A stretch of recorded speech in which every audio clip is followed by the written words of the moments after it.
నమస్తే welcome to Bharat today's report. నేను సాయి. అటు చంద్రబాబు, కేసీఆర్, ఇటు జగన్, మధ్యలో పవన్.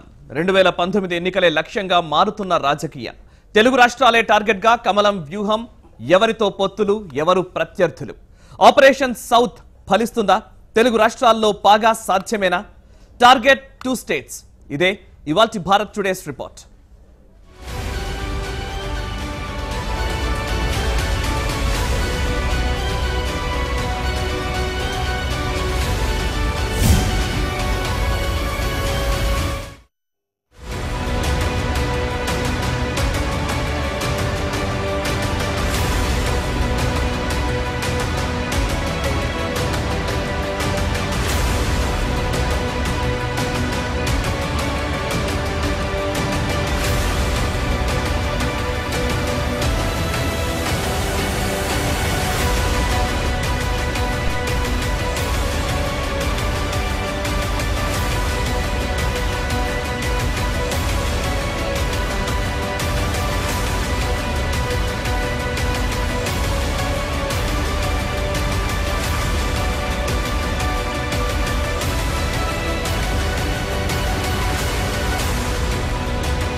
ఒక లక్ష అయ్యే అవకాశాలు కొంచెం ఉంటాయి. అదే 4 లక్ష్యాల ముందుంటే కొంత కన్ఫ్యూజన్ ఉన్నప్పటికీ ఏదో ఒక టార్గెట్ ను ఛేదించడం ఈజీ అవుతుంది. ఇప్పుడు బీజేపీ అవలంబిస్తున్న విధానం కూడా ఇదేనా? దక్షిణాదిలో ఏపీ, తెలంగాణ, తమిళనాడు, కేరళలపై ఎక్కువగా ఫోకస్ పెట్టారు కమలం నేతలు. అందులో తెలంగాణపై ఎక్కువ కాన్సన్ట్రేట్ చేస్తున్నట్టుగా కూడా తెలుస్తోంది. ఇంతకీ తెలంగాణలో బీజేపీ ఎలాంటి ప్లాన్స్ తో ముందుకెళుతోంది? దక్షిణాది రాష్ట్రాల్లో ముందుగా ఏ రాష్ట్రం నుంచి విజయ ప్రస్థానం ప్రారంభించాలనుకుంటోంది?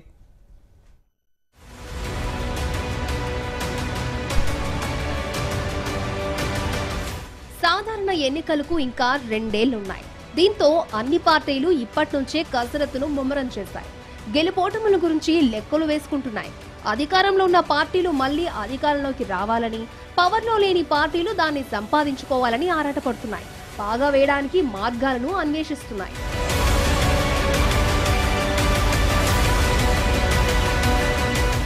మిగతా పార్టీల విషయం అలా ఉంచితే, కేంద్రంలో అధికారంలో ఉన్న బీజేపీ అన్ని రాష్ట్రాల్లో ఎదగడానికి తీవ్రంగా కసరత్తు చేస్తోంది. మోడీ నేతృత్వంలో కమలనాథులు అన్ని రాష్ట్రాల్లో సొంతంగా పట్టు నిలుపుకోవడానికి ప్రయత్నిస్తూనే ఉన్నారు.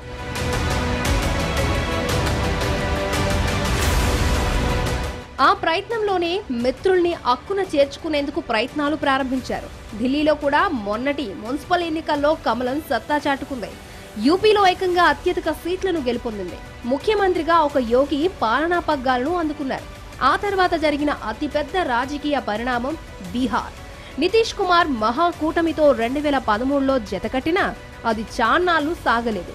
ఆర్జేడీ లాలూ ప్రసాద్ యాదవ్ కుమారుడు తేజస్వి యాదవ్ పై అవినీతి ఆరోపణలు కొంపముంచాయి. దీంతో నితీష్ మళ్లీ ఎన్డీఏకి చేరువయ్యారు. ఇప్పుడు బీహార్లో మళ్లీ 2013కు ముందున్న జేడీయూ, ఎన్డీఏ కూటమే అధికారంలో ఉన్నట్లు లెక్క. అప్పట్లో మోడీ ప్రధాని అభ్యర్థిగా సరికాదంటూ విడిపోయిన బీహార్ సీఎం నితీష్ కుమారే ఇప్పుడు మళ్లీ ప్రధాని మోడీ పాలన అద్భుతమంటూ కితాబిచ్చారు.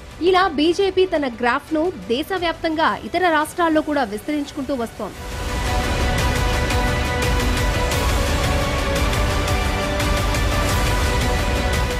దక్షిణాదిన బీజేపీ విస్తరించడానికి మళ్లీ పావులు కూడా కదుపుతోంది. అది ఏపీ, తెలంగాణల నుంచి స్టార్ట్ చేయాలనేది బీజేపీ అగ్రనాయకత్వం ఆలోచన. అందుకే ముందు తెలుగు రాష్ట్రాల్లో సత్తా చాటాలని భావిస్తోంది. ఆ తర్వాత టార్గెట్ తమిళనాడుగా ఉంది. తమిళనాడులో అన్నాడీఎంకే చీలికల్ని, డీఎంకే ఎత్తులను, అక్కడ ఏర్పడ్డ రాజకీయ శూన్యతను నిశితంగా పరిశీలిస్తోంది బీజేపీ.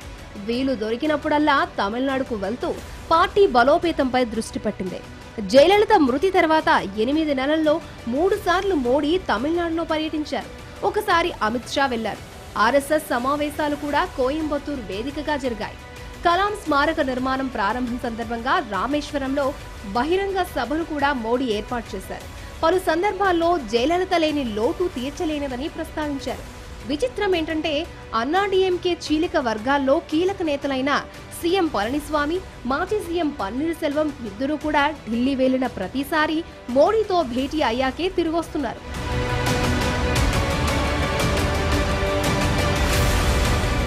ఇటు రజనీకాంత్ కూడా రాజకీయ సందిగ్ధతతో ఉన్నారు.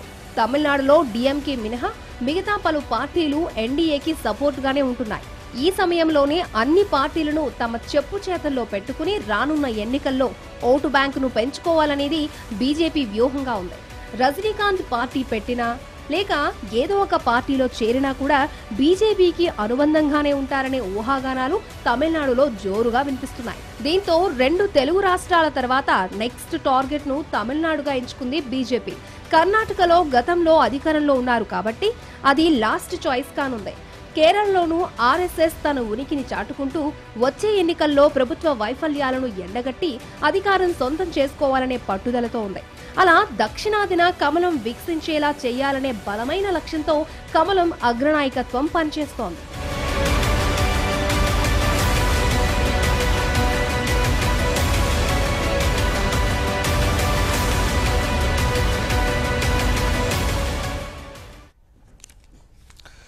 రైట్, ఇది టార్గెట్ 2 స్టేట్స్. తెలుగు రాష్ట్రాల్లో బీజేపీ పాగా వేయడానికి వ్యూహ రచన సిద్ధమైపోయింది. ఆ స్ట్రాటజీతో ముందుకు వెళ్ళడానికి కమలం నేతలు సమాయత్తమవుతున్నారు. అయితే సాధ్యాసాధ్యాలు, విజయ అవకాశాలకు సంబంధించిన చర్చలోకి ఇప్పుడు మనం ఎంటర్ అవబోతాం. ప్రస్తుతం మనతో ఉన్నారు తెలుగుదేశం పార్టీ సీనియర్ నాయకులు దివి శ్రీరామ్ గారు, అదేవిధంగా భారతీయ జనతా పార్టీ సీనియర్ నాయకులు విష్ణువర్ధన్ రెడ్డి గారు, అండ్ టీఆర్ఎస్ పార్టీ సీనియర్ నాయకులు ఎంబీసీ చైర్మన్ తాడూరి శ్రీనివాస్ గారు, అండ్ కాంగ్రెస్ పార్టీ నుంచి రామచంద్రారెడ్డి గారు. నమస్కారం రామచంద్రారెడ్డి గారు, శ్రీనివాస్ గారు, విష్ణువర్ధన్ రెడ్డి గారు, శ్రీరామ్ గారు. ఇవాల్టి Bharat today's report. Bharatiya Janata party దేశవ్యాప్తంగా తన మార్క్ రాజకీయాన్ని చూపించాలనే ఉద్దేశంతో స్ట్రాటజిక్ గా ముందుకు వెళుతున్న పరిస్థితి. 2014 ఎన్నికల్లో భాగంగా, ఎన్నికల ప్రచారంలో భాగంగా కాంగ్రెస్ ముక్త్ భారత్ అనే ఒక నినాదాన్ని బీజేపీ చేపట్టి అదే నినాదంతో ఎన్నికల్లోకి వెళ్ళింది. ఇప్పుడు ఆ స్ట్రాటజీలో భాగంగానే కాంగ్రెస్ రహిత దేశాన్ని నిర్మించే పరిస్థితులు ఈ దేశవ్యాప్తంగా ప్రస్తుతం కనబడుతున్న నేపథ్యం ఇది. ఒకసారి మనం రాష్ట్రాల వారీగా బీజేపీ ఎక్కడెక్కడ అధికారంలో ఉంది చూస్తే 13 రాష్ట్రాల్లో బీజేపీ అధికారంలో ఉంది.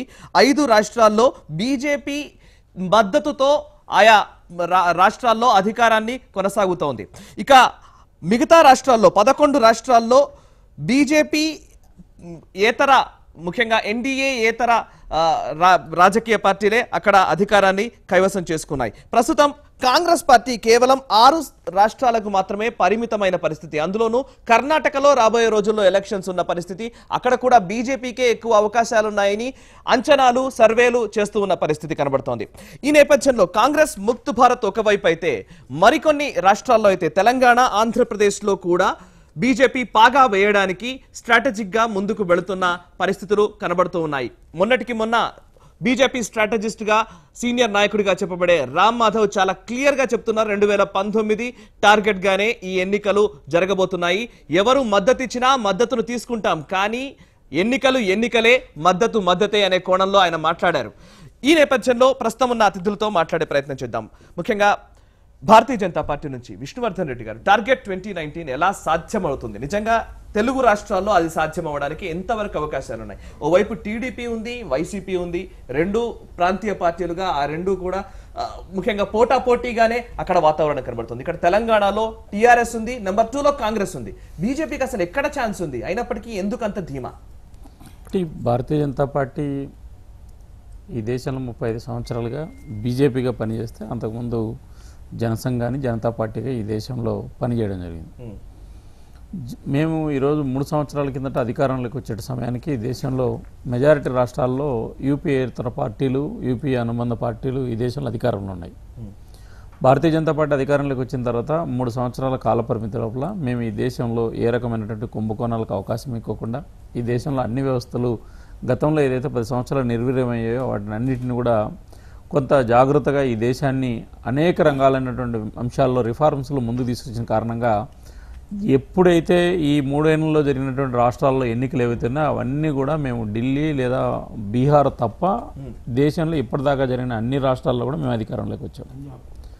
అయితే పంజాబ్ మొన్న జరిగినటువంటి 3 రాష్ట్రాల ఎన్నికలను మనం ప్రామాణికం తీసుకుంటే పంజాబ్ ఒకటి మేము ఓడిపోవడం జరిగింది, మిగతా బీహార్ కానీ లేకపోతే గోవాలో కానీ మేము అధికారంలోకి రావడం జరిగింది. ఈరోజు బీజేపీ 18 రాష్ట్రాల్లో బీజేపీ కానీ లేదా ఎన్డీఏ పాలిత రాష్ట్రాలు కానీ మేము అధికారంలో ఉన్నాం. ఈ దేశంలో పార్లమెంట్ నుంచి పంచాయతీ వరకు Bharatiya Janata party majority parliament సభ్యులు ఈరోజు ఉన్నాం. వాటితో కాకోకుండా ఏదైతే యూపీఏ పాలిత పార్టీలు ఏవైతే ఉన్నాయో వాళ్ళు కూడా ఈరోజు కాంగ్రెస్ పార్టీని కానీ లేదా కమ్యూనిస్ట్ పార్టీని కానీ వీడి బయటకు వచ్చి ఈరోజు ఎన్డీఏలో కలుస్తున్నటువంటి ఒక విధానం ఏదైతే ఉందో దీన్ని ఆలోచించాలి.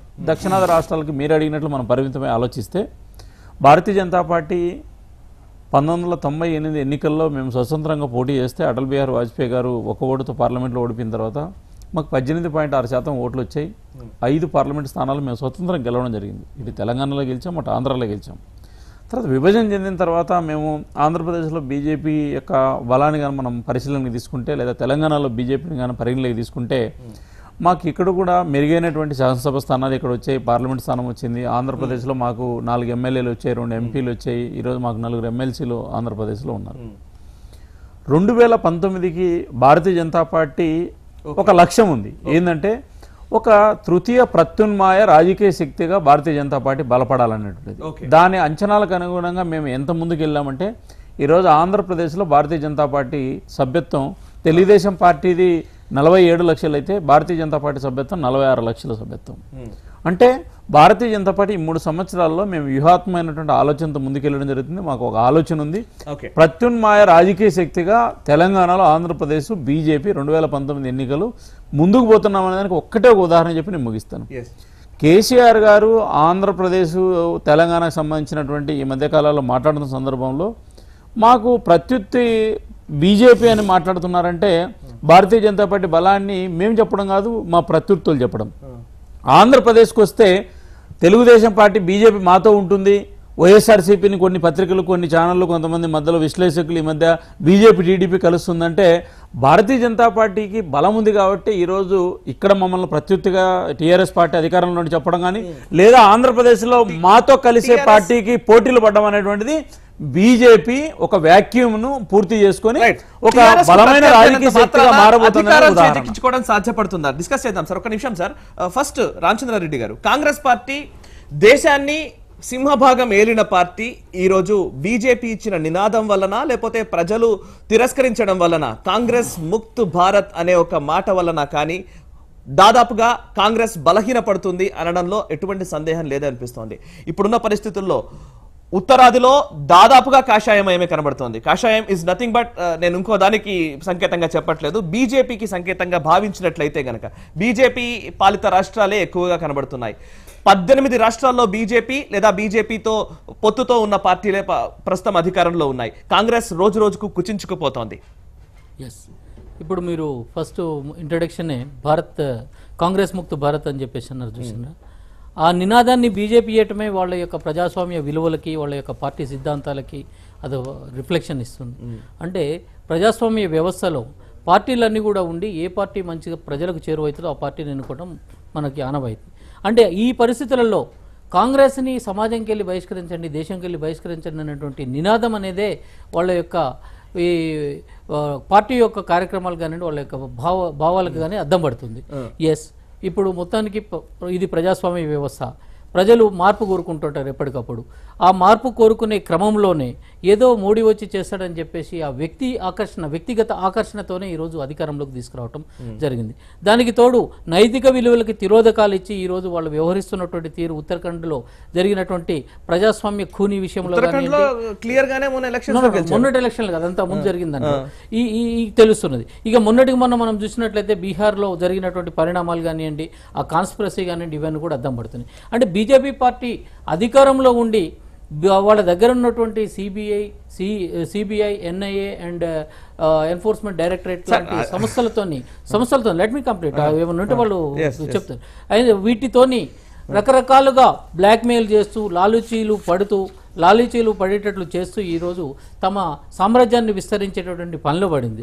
అంటే ఏదైనా కానీ అవకాశానికి తగ్గట్లు అవసరానికి తగ్గట్లు మాట్లాడటం అనేది ఇప్పుడు ఇదొక ఫ్యాషన్ అయిపోయింది. అది ఒక అందులో తప్పు లేదని చెప్పేసి సమర్థించుకునే పరిస్థితి వచ్చింది.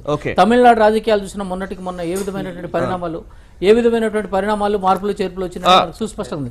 అదే క్రమంలో అదే అంటే మీరు చెప్తున్నాయన్నీ కూడా చెప్పచ్చు కానీ ఫ్రెష్ డెవలప్మెంట్ చెప్తాను. ఈ రోజు కాంగ్రెస్ పార్టీ నుంచి ఎందుకు ఆ సందర్భం చర్చ కట్టిన మాట్లాడలేదు కానీ కాంగ్రెస్ పార్టీకి సంబంధించిన వాళ్ళ బ్రదర్ ఎంపీ ఆయన మంత్రి 7,50,00,000 రూపాయలు ఎవరైతే గుజరాత్ నుంచి పార్టీ ఎమ్మెల్యేలు వెళ్ళిపోతారని అనుకున్నారో వాళ్ళు తీసుకొచ్చి ఈరోజు పెట్టుకున్నటువంటి దాంట్లో దొరికింది డబ్బులు ఏంటంటే ఆయన స్వయాన ఒక మంత్రి ఇంట్లో 7,50,00,000 రూపాయలు ఈ రోజు 5 గంటల కింద దొరికింది.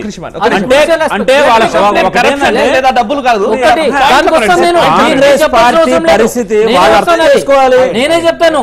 7,50,00,000 జరుగుతున్నటువంటి రాజ్యసభ దగ్గర కూడా వెళ్ళాలి, టీఆర్ఎస్ అండ్ టీడీపీ దగ్గర కూడా వెళ్ళాలి. ఆ అంశం కాకుండా నేను అడిగే పాయింట్ కి ఆన్సర్ చెప్పండి. కాంగ్రెస్ పార్టీ తన సొంత బలం ఉన్న ప్రాంతాల్లో కూడా బలహీనపడుతుందంటే తన బలాన్ని తాను రిటైన్ చేసుకోలేకపోతున్నారా, లేక బీజేపీ వ్యూహాల్ని ఎదుర్కోలేకపోతున్నారా? బీజేపీ వ్యూహాలకు ఎదుర్కోలేకపోవడం వల్లనే కాంగ్రెస్ పార్టీ బలహీనపడుతుందని ఒప్పుకోగలుగుతారా? ఇప్పుడు ఇందాకనే చెప్పాను, బీజేపీ వ్యూహాలు అని దాన్ని జిత్తులు అని అంటాం. ఆ జిత్తులు ఎత్తులకి కొన్ని సందర్భాల్లో గోవా లాంటి పరిస్థితి, గోవా లాంటి స్టేట్ లో మేము కోల్పోవడం జరిగింది. అది ఇక్కడ జరిగేది ఏమనంటే ఇప్పుడు ఏ రోజైతే మేము స్పెషల్ స్టేటస్ ఆంధ్రప్రదేశ్కి ఇస్తానో దాన్ని కాదన్నారు. అవసరం లేని వాటిని మన ఆర్డినెన్స్ రూపంలో తీసుకొచ్చేసి సందర్భానికి తగ్గట్లు ఆ స్టేట్ రాజకీయాల్లో అవసరం లేకున్నా కానీ ఇన్వాల్వ్ అయిపోయి వాళ్ళని తమ దారిలోకి తెచ్చుకునేందుకు రకరకాల అస్త్రాలు ప్రయోగిస్తున్నారు. అదే తెలంగాణ ఆంధ్రప్రదేశ్ విషయంలోకి వస్తే తెలంగాణకు మొన్న అమిత్ షా గారు వచ్చినప్పుడే క్లియర్గా తెలిసింది, ఇక్కడ ఈ రాష్ట్రంలో తెలుగు రాష్ట్రమైనటువంటి తెలంగాణలో ఉన్నటువంటి బీజేపీకి ఉన్నటువంటి బలం. ఆ రోజులో కూడా ఆయన వ్యవహరించిన తీరు కానివ్వండి, ఆయన పెట్టిన కార్యక్రమం, ఆయన చేసినటువంటి కార్యక్రమం, ఆయన ఇచ్చినటువంటి స్టేట్మెంట్, దానికి ఈ రాష్ట్ర ముఖ్యమంత్రి ఇచ్చినటువంటి సంజాయిషి, వీటన్నిటిని కూడా పరిశీలించినట్లయితే ఇదంతా కూడా వీళ్ళు చేసేది నేతి బీరలు నేయచందం అని చెప్పేసి సుస్పష్టంగా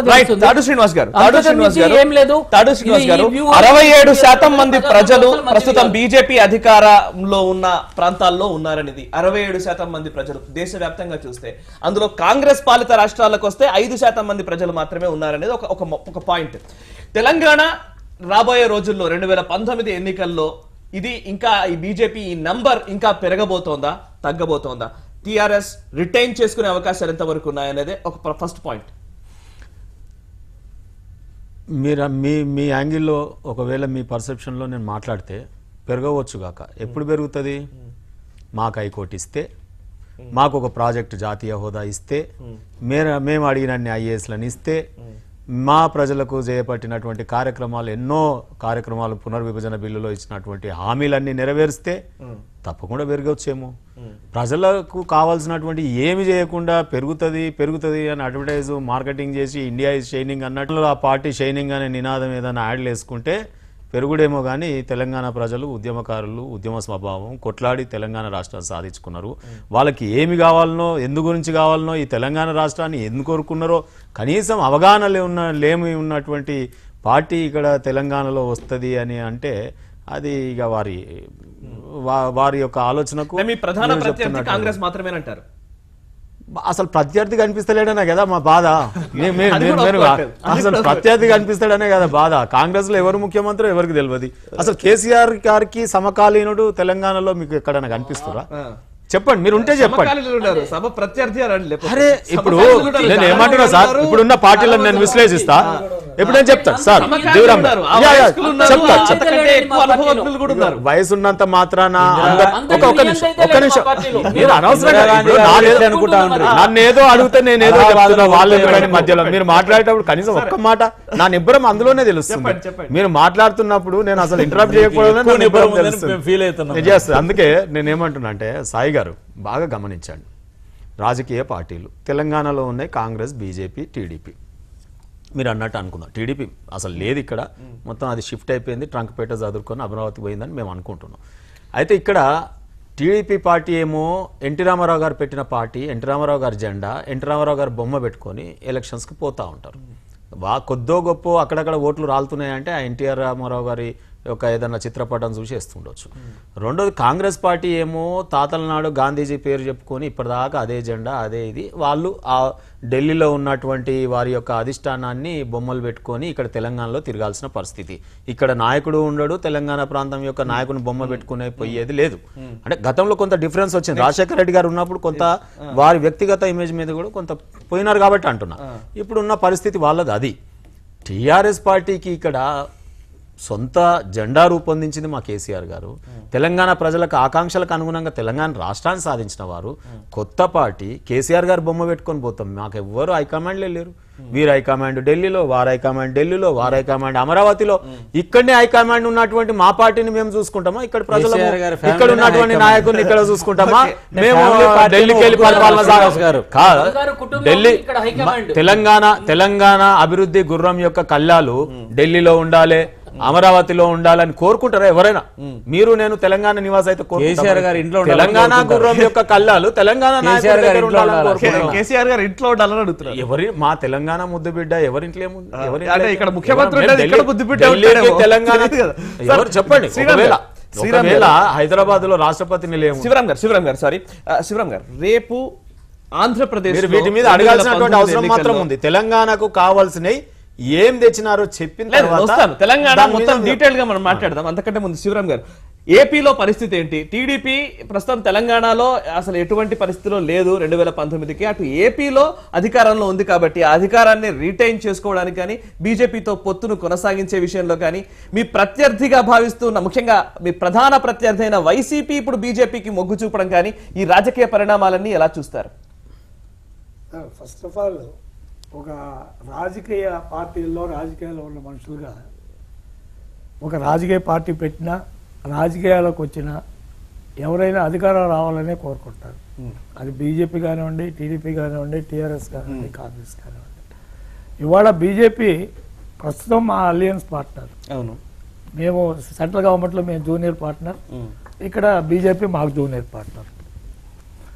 అలాగే ఇక్కడ వస్తే మాతో పాటు కలిసి పనిచేస్తాం. ఇక్కడ మేము కలిసి పనిచేస్తాం. సరే, శ్రీనివాస్ గారు ఏదో చెప్తారు, ఇప్పుడు ఏదో అట్లయితే మీరు వినాల్సింది ఒకటి, రెండు వినండి. నేను అది కాదు, అట్లాంటి మేము లెక్క పెట్టాం. అసలు నేను ఇందాక మీరు అన్నమాట చెప్తున్నా, ఇక్కడ టీడీపీ లేదని కొట్లాట లేదు, మనకు మీతో పంచాయతీ లేదు ఇక్కడ తెలంగాణలో. అదే వినోయ్యా, నేను చెప్పేది వినిపించుకోలేదు మీరు. అంటే మీరు చెప్పినప్పుడు నేను ఏమైనా అబ్జెక్ట్ చేశానా? చెప్పండి, కొంచెం వినండి. మీరు కూడా వినడానికి ప్రయత్నం చేయండి. బీజేపీ గురించి అరే వినండి, మేము మీ గురించి కూడా మాట్లాడతాము. We have every right to talk that. ఇది రాజకీయంలో ప్రజాస్వామ్యంలో ఏమైనా మాట్లాడే హక్కు మాకు ఉంది. ఏదైనా అనవసరమైన మాటలు, అమర్యాద మాటలు మాట్లాడదు. మీరు మాట్లాడారు, టీడీపీ లేదని అన్నారు, దానికి సమాధానం చెప్పాల్సిన బాధ్యత మాకున్నదండి. ఇది కరెక్ట్ కాదు. చెప్పండి. ఇప్పుడు మేమనేది ఇవాళ ఏదో ఒక 70 సీట్లు 80 సీట్లు వచ్చినంత మాత్రమే ఇది మొత్తము తెలంగాణ అంటే టీఆర్ఎస్ అని కాదండి. ఇవాళ టెంపరీ వీ లాస్ట్. ఒకప్పుడు బీజేపీ అంత 2 సీట్లే వచ్చినాయి, ఇవాళ 300 చిల్లర సీట్లు వచ్చినాయి పార్లమెంట్లో. సో ఇక్కడ ప్రజల్లో తెలుగుదేశం ఉన్నది. నేను ఆయన టాకింగ్ అబౌట్ తెలంగాణ ప్రాంతం, నాట్ ఆంధ్రప్రదేశ్. తెలంగాణ ప్రాంతంలో ప్రజల్లో తెలుగుదేశం ఉంది. నాయకులు పోయి ఉండొచ్చు కాక 15 మంది గెలిస్తే సరే, ఇప్పుడున్న రుచు రాజకీయాల్లో పోయేవాళ్ళు పోతున్నారు. మా పార్టీ తెచ్చుకున్నాం, బీజేపీ వాళ్ళు తెచ్చుకున్నారు, కాంగ్రెస్ వాళ్ళు తెచ్చుకున్నారు. సరే, అది నేనై మాట్లాడను, ఎందుకంటే ఎలక్షన్ ముందు ఎవరు ఉన్నారో అది మాట్లాడారు. కాబట్టి అంచేత ఇక్కడ తెలుగుదేశం డోంట్ రైట్ ఆఫ్. ఇక్కడ తెలుగుదేశం ఉన్నది, కొంచెం ప్రాబ్లం ఉన్నది మాకు. ఎస్, ఇప్పుడు కేసీఆర్ గారు చేసే పద్ధతుల వల్ల కొంచెం ప్రాబ్లంకి వెళ్ళాం మేము, దాంట్లో తప్పలేదు.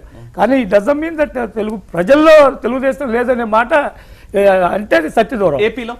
AP we're the major party.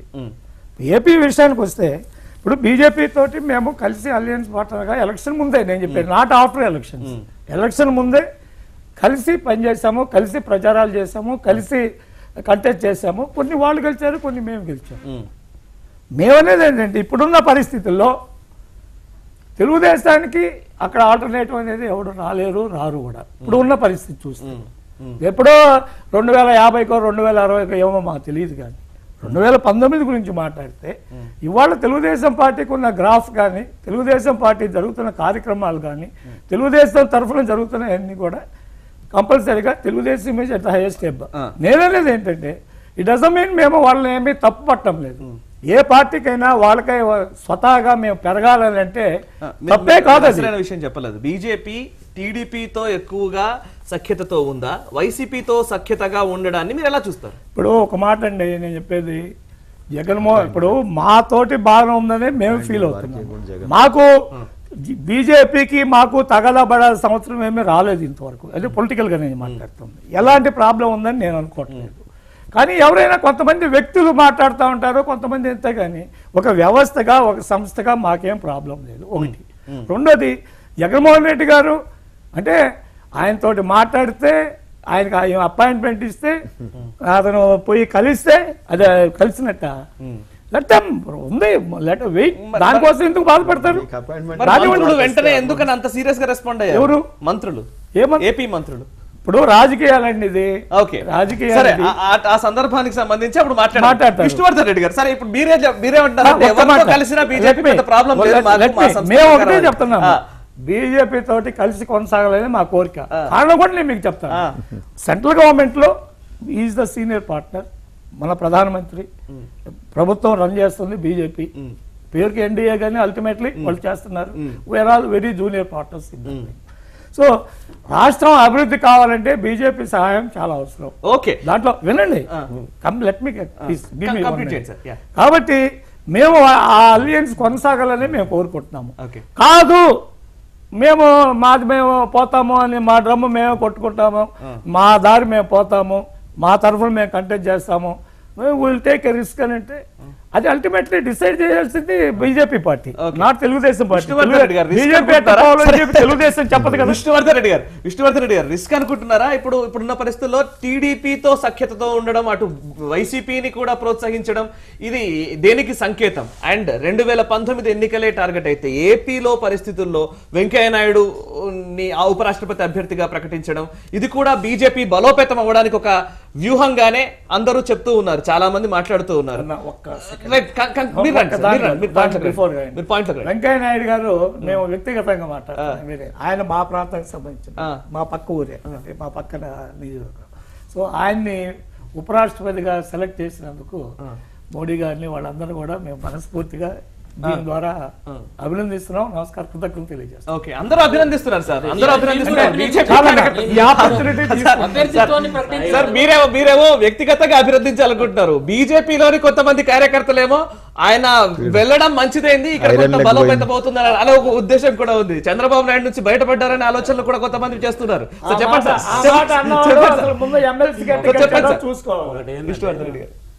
Venkaiah Naidu గారు మా పార్టీలో రోజుకు పార్టీ పూటకు పార్టీ మారిన నాయకుడు కాదు. అధికారంలో ఉన్న అధికారంలో 4 దశాబ్దాలు ఆయన విద్యార్థి జీవితం నుంచి నేను ఉపరాష్ట్రపతి వరకు ఒకే పార్టీని నమ్ముకున్నటువంటి వ్యక్తి. ఆయన మాకు ఐకాన్. భారతీయ జనతా పార్టీ కార్యకర్త ఎవరు కూడా ఆయన తెలుగు రాష్ట్రాల నుంచి లేకపోతే ప్రత్యక్ష రాజకీయాల నుంచి పరోక్ష రాజకీయాలు పోయిందని మేము అందరం బాధపడుతున్నాం. ఆయన మాకు ఒక ఐకాన్. మాకు కొంత నష్టం జరిగిందని భావిస్తున్నాం, లాభం జరిగిందని కాదు.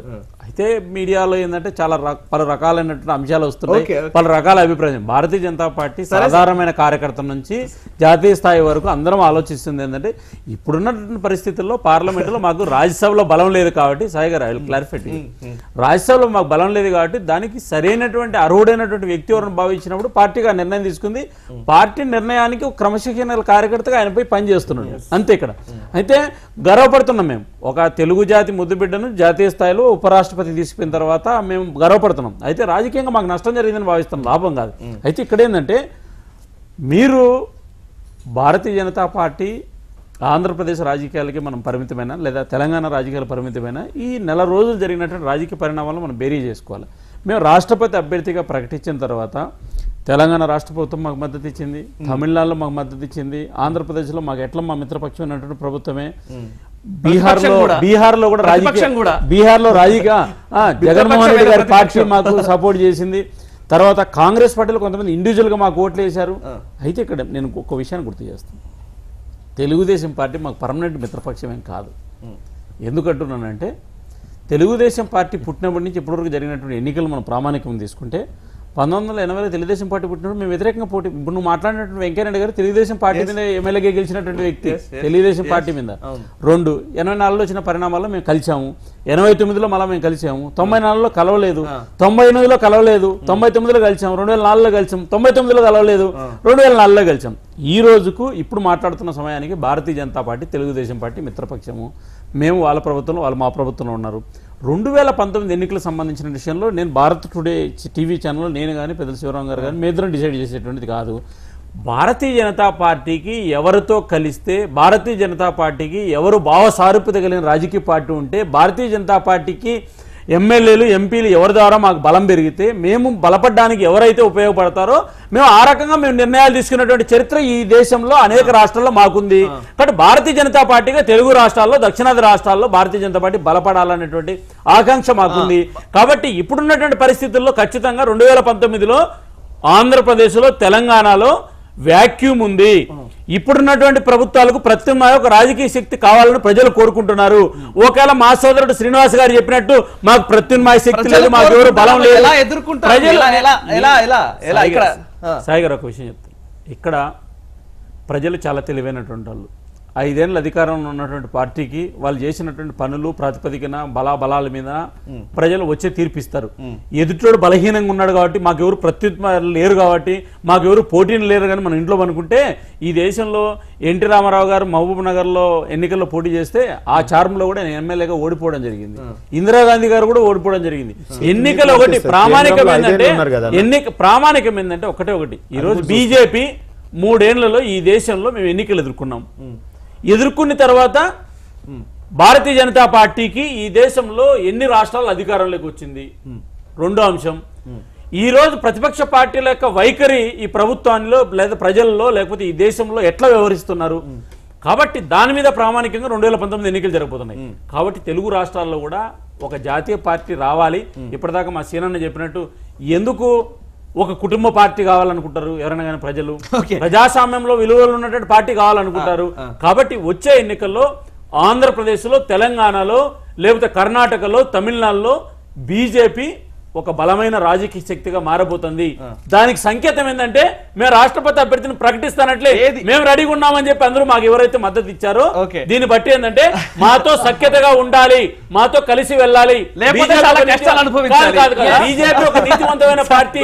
కేసీఆర్ గారు మాకు సపోర్ట్ చేశారు, మేము అభినందనలు తెలియజేశాం కేసీఆర్ గారికి. ఎందుకు కేసీఆర్ గారు ఏం ఆలోచిస్తున్నారు? కేంద్రంతో మాకు తగ్గవద్దు, నిధులు తెచ్చుకోవాలి, తెలంగాణ అభివృద్ధి చేసుకోవాలను. చంద్రబాబు నాయుడు గారు ఏం ఆలోచిస్తున్నారు?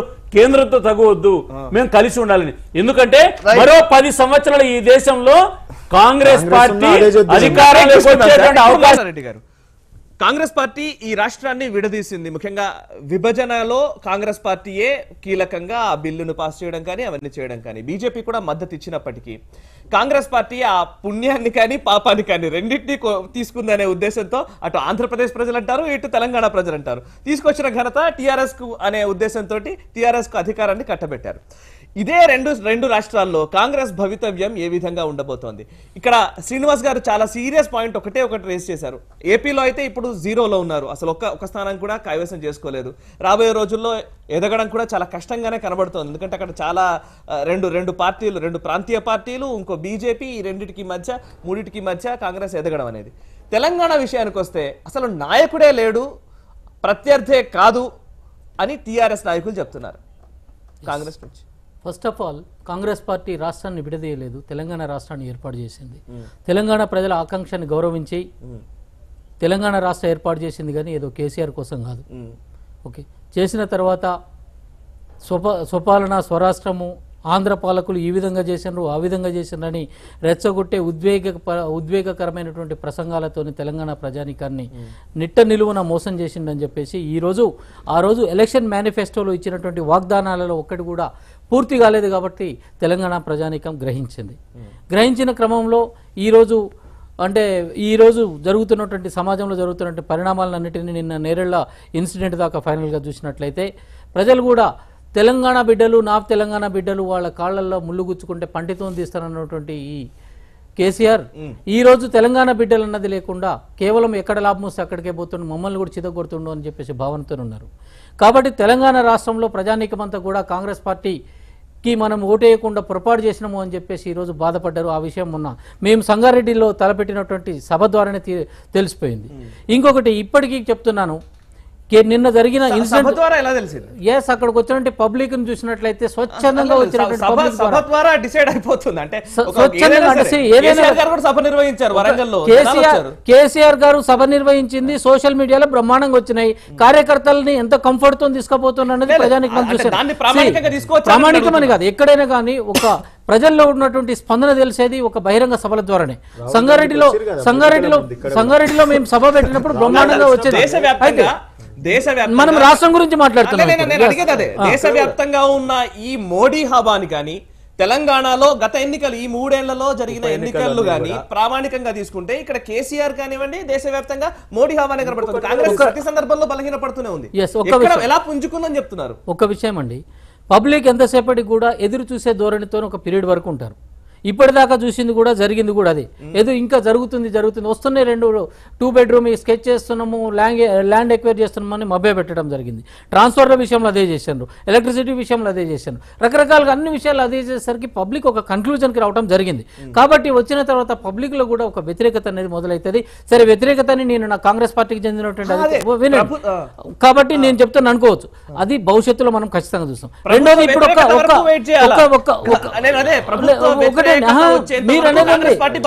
మీరనేది ఒకటండి, కాంగ్రెస్ పార్టీకి జయాలు అపజయాలు కొత్త కాదు. కాంగ్రెస్ పార్టీలో ఒక్క నాయకుడు ఉన్నాడు, క్లియర్ గా చెప్తున్నాను. బహునాయకత్వము, ప్రజాస్వామ్యం ఉంటది, నిర్ణయాలన్నీ కూడా ప్రజాస్వామ్యయుతంగా అందరు చర్చించి తీసుకుంటారు తప్పితే ఏ విషయం ఈవెన్ చిన్న ట్రాన్స్ఫర్ కూడా నాకు తెలియకుండా చేయకూడదు అనేటువంటి నియంతృత్వ పాలన ఉండదు. ఇప్పుడు ఒకటి సవాల్ విసురుతున్నాను, తెలంగాణ రాష్ట్రంలో మీ పార్టీ బలమైంది అనుకుంటే మీ ఎమ్మెల్యేలందరూ కూడా కాన్స్టిట్యున్సీలోకి పోగలుగుతారు అంటున్నాను. అంతేందుకు గౌరవ ముఖ్యమంత్రి గారి యొక్క కొడుకు కేటీఆర్ దమ్ముంటే సిరిసిల్లకు పోయి సందర్శించి అక్కడ ప్రజల్ని పరామర్శించరమ్మని చెప్పేసి ఇప్పుడు నేను సవాల్ విసురుతున్నాను. దమ్ముంటే చేయమని చెప్పండి. సవాలు విసురాడు కదా, సవాల్కు సమాధానం చెప్పమనండి. ఖచ్చితంగా చెప్తాం. కాంగ్రెస్ ఎమ్మెల్యేలు రాజీనామా చేయండి, అక్కడ ఎన్నికలకు పోదాం. ఆ మాట మేమే అన్నాం. ఇప్పుడున్న కాంగ్రెస్ తెలంగాణ గురించి రాజీనామాలో గిన్నిస్ బుక్ అవార్డు ఇవ్వాలంటే అది మాకే ఇవ్వాలి. ఒక్కటి వారు ఎట్లున్నదంటే, ఇప్పుడు ఎడ్ల బండి పోతున్నప్పుడు కింద కుక్క కూడా నడుచుకుంటూ వెళ్తుంటది. వెళ్ళినప్పుడు ఎడ్ల బండిని అంతా నేనే మోస్తున్నాను అనుకుంటది. ఒక్క సిరిసిల్లలో ఏదో జరిగిందట, రేపు రాబోయే కాలం మొత్తం తెలంగాణలో వాళ్ళు గెలుస్తారు. అసలు సిరిసిల్లలో జరిగింది ఏంది? మీరు మీరా కుమార్ని ఆడికెళ్ళి తీసుకొచ్చి ఈడ వెట్టి స్టేట్మెంట్ ఇచ్చేదాకా మీకు కొట్లాడడానికి చదగాలి తెలంగాణ.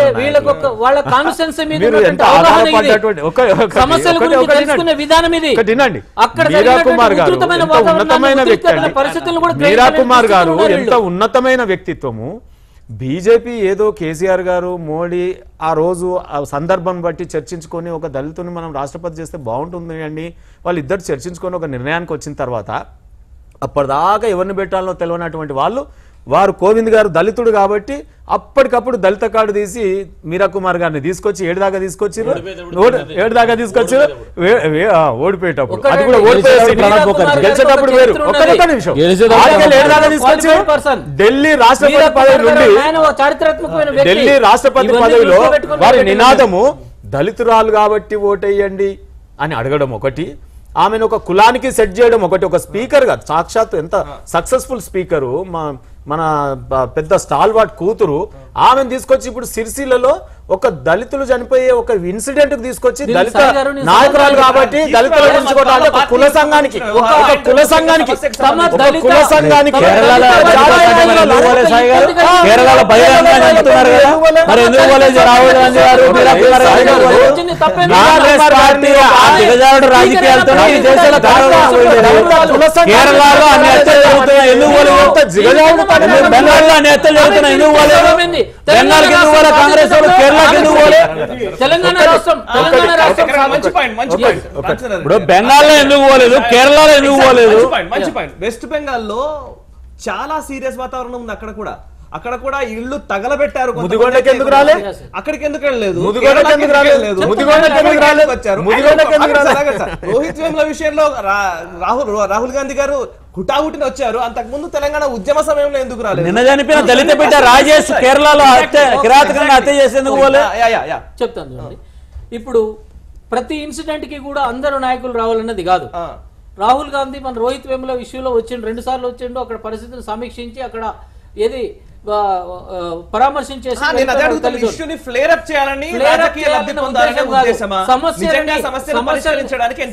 బెంగాల్కి ఎందుకు పోలేదు రామచంద్ర రెడ్డి గారు, కేరళకి ఎందుకు పోలేదు? మీరు దిగజారు రాజకీయాలు కాదా ఇవి? రాహుల్ గాంధీ గారు మీరు కులాలను రాజకీయాలకు వాడుకోతున్నారా, మతాలను రాజకీయాలకు వాడుకోతున్నారా? రాజకీయాలు అందుకే కాంగ్రెస్ పార్టీ ఈ దేశంలో ఎందుకు కనపడకుండా పోయిందంటే ఇదే జరిగింది. ఏంటంటే వాళ్ళ నాయకుడు ఇండియాలో 3 నెలలు ఉంటాడు, 6 నెలలు ఫారిన్ లో ఉంటాడు. ఒక్క నిమిషం విష్ణు గారు, ఏం జరిగిందంటే సిరిసిల్లలో కేటీఆర్ గారు జాతీయ స్థాయి నాయకుడిగా ఎదుగుతా ఉన్నారు. జాతీయ అనేక అంశాలలో అవార్డులు వస్తా ఉన్నాయి, కేంద్ర ప్రభుత్వం మెచ్చుకుంటా ఉంది. వారికి సమకాలీకురాలు మీరా కుమార్ గారే ఇక్కడ మా వల్ల కాదు, సిరిసిల్ల కేటీఆర్ గారిని ఎదుర్కోవాలంటే జాతీయ నాయకురాలు కావాలని తెచ్చుకున్నారు. కేటీఆర్ గారిని ఎదుర్కోలేక స్థానిక నాయకులు లేక వాళ్ళ పార్టీ ఎమ్మెల్యేలు ఎందుకు పారిపోతున్నారండి? కర్ణాటకలో తెచ్చి సగం ఎందుకు పెట్టుకుంటున్నారు? సాయి గారు ఎందుకు వాళ్ళ ఎంపీలు ఎందుకు వెళ్ళిపోతున్నారు? కాంగ్రెస్ పార్టీ మీద భయపడుతున్నారండి వాళ్ళ ఎమ్మెల్యేలు, వాళ్ళ ఎంపీలు. వాళ్ళ పార్టీలో ఉండాలి, వాళ్ళు నాయకత్వ వైఫల్యం పాపము. వాళ్ళకి నాయకుడే లేడు, డ్రైవర్ లేని బస్సు లాంటిది కాంగ్రెస్ పార్టీ. ఉద్యమాలు ఇవి కాదు నేను అడిగేది. రాహుల్ గాంధీ ఉంటే చాలండి, ఆ పార్టీ మూసేసేకి ఎవరు అవసరం లేదు. శివరామ్ గారు కమింగ్ టు డిబేట్. శివరామ్ గారు, ఇటు 2 రాష్ట్రాల్లోనూ సమస్యల గురించి, ఉద్యమాల గురించి, ఆ ప్రభావం గురించి వస్తున్నాను సార్, ఒక్క సెకండ్ వస్తున్నాను. ఈ సమస్యల గురించి వీటి గురించి మాట్లాడుతున్నాం. జాతీయ పార్టీలు ఖచ్చితంగా జాతీయ పార్టీల మద్దతు ఉంటే గానీ రాష్ట్రాలు అభివృద్ధి చెందని పరిస్థితి ఉందా? ఇప్పుడు ఒక్క మాట, ఇక్కడ ఈ ఫెడరల్ స్ట్రక్చర్లో మనం ఎవరు ఎన్ని మాట్లాడుకున్నా, ఇవాళ మోడీ గారు one of the most powerful PM అయినా కూడా ఫెడరల్ స్ట్రక్చరు ఒక కాన్స్టిట్యూషన్ ఇవన్నీ కూడా ఉంటుంది. రకరకాలుగా గత 47 నుంచి ఇప్పటి వరకు కూడా సెంట్రల్ గవర్నమెంట్లో ఉన్న ఒక పెద్ద మెజార్టీ తోటి ఎన్నో రాష్ట్ర ప్రభుత్వాలని కూల్చివేసిన ఘటనలు కాంగ్రెస్ టైంలో చూసామో, మిగతా టైమ్స్లో కూడా చూసాం, జనతా పార్టీ టైంలో కూడా కొన్ని జరిగింది. మరి ఇవన్నీ దృష్టిలో పెట్టుకొని న్యాచురల్లీ ఒక రీజనల్ పార్టీ ఆస్పిరేషన్స్ ఒక లిమిటెడ్గా ఉంటాయి. మేము కావాల్సింది మా రాష్ట్రానికి, అది తెలంగాణ అనండి, ఆంధ్రప్రదేశ్ అనండి, ముందు మా రాష్ట్రం అభివృద్ధికి మేము మాట్లాడుకుంటాం. రాష్ట్రానికి మాకు నేషనల్ లెవెల్లో ఒక ప్లాట్ఫామ్ కూడా కావాల్సిన అవసరం ఉన్నది. Let me put like this sir, BJP సహకరిస్తేనే రాష్ట్ర అభివృద్ధి సాధ్యపడుతుందా? కాదు, బీజేపీ కాదండి, కేంద్ర ప్రభుత్వం 42% నుంచి 47% రాష్ట్రాలకు ఇచ్చి ఫ్రీ హ్యాండ్ ఇచ్చిన వాళ్ళం మేము. ఎమ్మెల్యేగా పనిచేసిన వాళ్ళు తెలుసు కదా, 32% నుంచి 47% ఇచ్చాము. Respect to democracy, respect to federal structure. మమ్మల్ని క్లారిఫై చేయండి. మా ఎన్టీ రామారావు గారు అన్నారు, కేంద్రం ఒక మిథ్య. కేంద్రంతో మరి రాష్ట్ర ప్రభుత్వానికి రావాల్సినవన్నీ కూడా ఈ మధ్య కాలంలో ముఖ్యంగా మోడీ గారు వచ్చిన తర్వాత కొంత సెంట్రలైజ్ చేయడం జరుగుతూ ఉంది. చాలా ఇష్యూస్ కూడా వారు ఎన్ని చెప్పినా 42% ఇస్తున్నాము, అది 47 ఇచ్చినట్టే ఇచ్చి ఇంకో చోట వేలు కాస్త ఒత్తి కాలు మీద ఒక తను జరుగుతున్నాడు. కాబట్టి నేను చెప్పేది ఏంటంటే, ఇదేదో వాళ్ళేదో దానం. ఒక రోజు నేను ఇదే అడిగాను, మోడీ గారు లేకపోతే ఆయన జైట్లీ గారు ఇచ్చాడండి. జైట్లీ గారు ఎవరి కోసం ఇస్తారండి? ఇది మనం అందరం కడుతున్నాము. అది ఒక్క తెలుగుదేశం వాళ్ళు కాదు, బీజేపీ వాళ్ళు కడుతున్నారు, టీఆర్ఎస్ వాళ్ళు కడుతున్నారు, కాంగ్రెస్ వాళ్ళు డబ్బు కడుతున్నారు. ఒక స్ట్రక్చర్ ప్రకారము ప్రతి రాష్ట్రానికి ఇంత అలొకేషన్. ఇప్పుడు ఇవాళ సెంట్రల్ జిఎస్టీ పెట్టారు, ఉన్న డబ్బంతా నేరుగా జిఎస్టీ పోతుంది. పాయింట్లోకి వద్దాం సార్. ఎన్నికల్లో ఇది ఎంతవరకు ప్రభావితం చేస్తుంది? ఎన్నికలకు టార్గెట్ 2019 అయితే గనక బీజేపీకి ఇది ఎంతవరకు లాభిస్తుంది? నేను ఒక మాట చెప్తున్నానండి, విత్ ఆల్ డ్యూ రెస్పెక్ట్, మా అందరికి మేమేంటంటే ఒక భావ సారూప్యం కలిగిన పార్టీలుగా ఉన్నాం ఇవాళ. ఏది బీజేపీ కానీ తెలుగుదేశం ఇవన్నీ కూడా. మేమనేది ఏంటంటే, దీన్ని వాళ్ళు కూడా they should not take for granted. ఇప్పుడు ఇవాళ you have a very good majority, 300 and by your self majority ఉంది. ఇదేదో దీన్ని బాబట్టి మేము చెప్పినట్టు వినాలా మాకు మీతోటి అవసరమే లేదు, మీకే మాతోటి అవసరం అంటే ఈ ఫెడరల్ సిస్టంలో అన్న ఒక్క నిమిషం పెద్దవారు వారికి తెలుసు. మేము గవర్నమెంట్ ఎందుకు కలుపుకున్నామంటే మనం రెస్పెక్ట్ ఇచ్చి ఎన్డీఏ పార్టీలందరూ రెస్పెక్ట్ ఇచ్చి మేము ఇలా చంద్రబాబు నాయుడు గారిని మాట్లాడుతున్నాం ఎందుకు మేము రాష్ట్రపతి అభ్యర్థి విషయంలో అంటే వీ రెస్పెక్ట్ ఒక సీనియర్ లీడర్ గా ఒక సీనియర్ ముఖ్యమంత్రిగా. అలా కాదండి, శివసేన కంటే మేము ఎక్కువ గెలిచాం, వాళ్ళ అవసరం మాకు లేకుండా కూడా మేము ఎందుకు కాదు మీరు అట్లానే బాకండి. ఎందుకంటే ఇప్పుడు ఉన్న రాజకీయాల్లో వీటిల్లో మేమేదో వాళ్ళకేదో చేసాము భిక్ష వేసాము అన్నట్టుగా ఇది కరెక్ట్ కాదు. రాష్ట్రపతి వరకు మీరు కాంగ్రెస్ వాళ్ళతో కూడా మాట్లాడారు ఏది ఏకగ్రీవం చేద్దామని. అంటున్నప్పుడు when you have your own partners in NDA వాళ్ళని అడగటంలో అది ఒక పెద్ద నేను కాదంటాం లేదండి.